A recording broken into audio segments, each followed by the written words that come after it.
Notre histoire commence en décembre 1958. Wolfgang Pauli, l'un des plus grands scientifiques du XXe siècle, est sur son lit de mort. Enfin, à ce moment, il ne sait pas encore qu'il vit ses derniers instants. Il trouve tout juste la force de demander à l'infirmière présente « Dans quelle chambre suis-je » ?« 137 » répond-elle.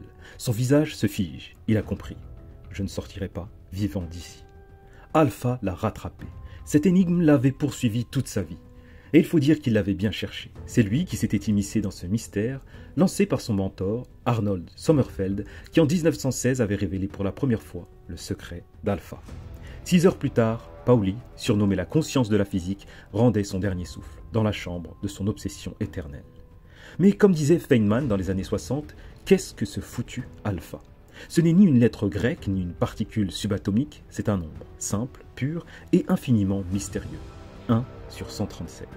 On parle souvent de pi, ce 3,14159 qui régit les cercles, de phi, le nombre d'or et ses proportions divines, ou de e, la base des croissances exponentielles. Mais 1 sur 137, silence radio. Et pourtant ce nombre discret gouverne tout. La lumière, la matière, les atomes, peut-être même l'univers entier. Ce qui rend Alpha si particulier, c'est qu'il ne fait pas partie de la même famille que ses célèbres cousins. Pi, E, Phi, ce sont des constantes mathématiques pures, déduites de la logique, indépendantes du monde physique. Alpha, lui, est une constante physique, une valeur que l'on observe, que l'on mesure, mais que l'on ne peut pas démontrer. Pas encore. Elle quantifie la force de l'interaction électromagnétique entre la lumière et la matière. Alpha appartient au réel, mais semble défier la raison.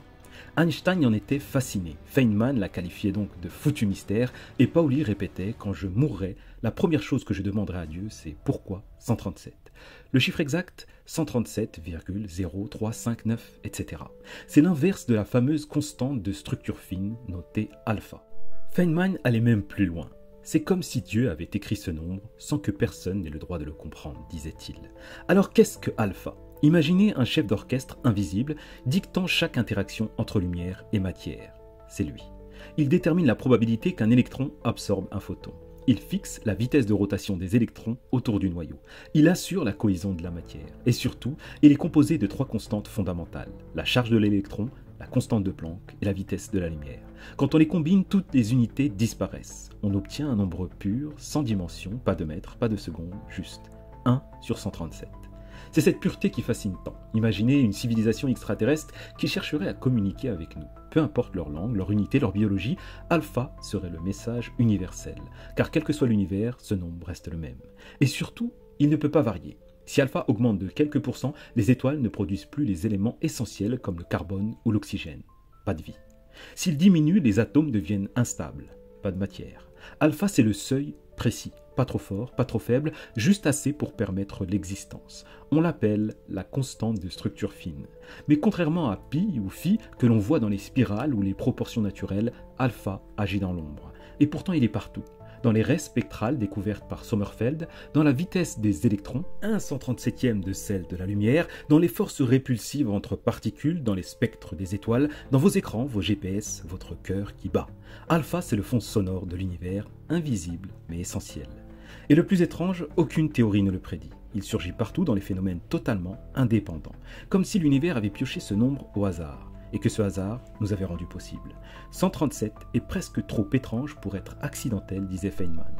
Aujourd'hui, on sait qu'alpha n'a pas changé depuis plus de 10 milliards d'années. Comment peut-on en être si sûr ? Parce que l'univers nous a laissé des traces. Par exemple, au Gabon, en Afrique, des chercheurs ont découvert un phénomène unique, un réacteur nucléaire naturel.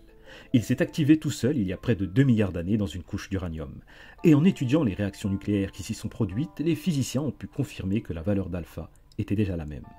On a également observé la lumière de quasars vieux d'une dizaine de milliards d'années. Là encore, aucune variation détectée.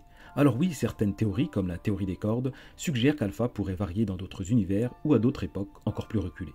Mais ici, dans notre cosmos observable, alpha semble figé, comme gravé dans la toile de l'univers. Et sans cette valeur, nous ne serions jamais apparus. Werner Heisenberg en était convaincu. Le jour où nous comprendrons alpha, nous comprendrons tout le reste. Car comprendre alpha, ce serait déchiffrer le code source de la réalité. Imaginez que l'univers soit une symphonie cosmique. Les atomes, les forces, la lumière, tous les instruments jouent ensemble. Et alpha, c'est la fréquence fondamentale, celle qui accorde tout l'orchestre. Changer cette fréquence et la musique disparaît. Alpha, c'est la signature invisible de notre monde, gravée dans la trame même de l'espace-temps. Et malgré un siècle de recherche, il refuse toujours de livrer son secret. Pauli avait peut-être raison. Quand je mourrai, je demanderai à Dieu. Pourquoi 137 disait-il. Peut-être qu'un jour nous aurons la réponse. En attendant, Alpha nous observe. Il est en nous, dans chaque cellule, dans chaque atome, dans l'air que nous respirons, dans l'eau que nous buvons, dans les images que nous voyons. Il est partout, omniprésent et pourtant insaisissable.